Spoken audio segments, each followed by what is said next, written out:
In 1976, to celebrate the bicentennial of the American Revolution, Tacoma artist Clare installed The Family, a bronze statue that sits at the top of a grass hill in the Point Defiance Zoo and Aquarium. The statue is composed of three figures, a man, woman, and child. They are interconnected by their hands in a circle and sit on a soft rubber mat as an invitation to be played on. I wanted to talk about what its intention was, its cultural context, and why I think it is a pretty bad piece, exacerbated greatly by its location. The idea the statue is trying to convey, according to its creator, is a family that is connected, but with independence. I don't trust this framing though, because the figures are telling a different story in their body language. The father and mother are connected through the child as a direct conduit, their arms fusing together to imply the holding of hands beyond the casual.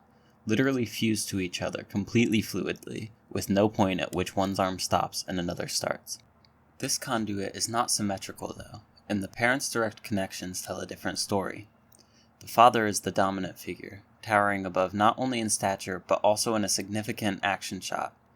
He is on one knee, the other leg at a 90-degree angle, the point at which he connects with the mother. The father's hand is not fused into hers to combine them, but grabbing her forearm in a dominating display. Her hand is holding into the bend of his knee. She is sitting completely, both of her legs fused into the other family members, absorbing her ability to stand up at all.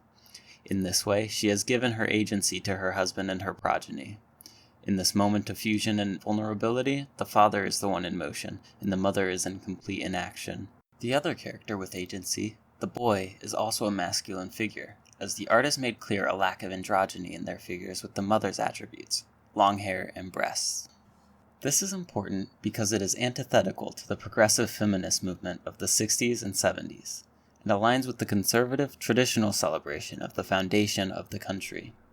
The nuclear family, an idea sprung during the 1950s, is a fictionalized, ideal American family. It is represented by a homely mother, a working father, and their children existing in a suburban, single-family home. This is the epitome of Shaver's idea of the family, because for the artist and their culture, this was the family. This is a clearly outdated view of what a family represents, though, and is hardly representative of the patrons of the zoo itself. Ironically, the zoo rejects the nuclear family more often than not. All sorts of relationships that don't resemble Shaver's idea of the family. Largely non-monogamous, often queer, and rarely with their children for very long afterward, sometimes not with their children at all. The family statue has become an archaic plaything rather than any piece meaningful to those that view it.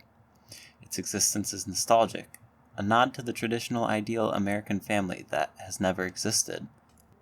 It is an out-of-place playground at best, and a naive, outdated installation at worst. But enough about what I think of the statue. What do you think? Comment and start a dialogue with me and other posters. It'll be fun.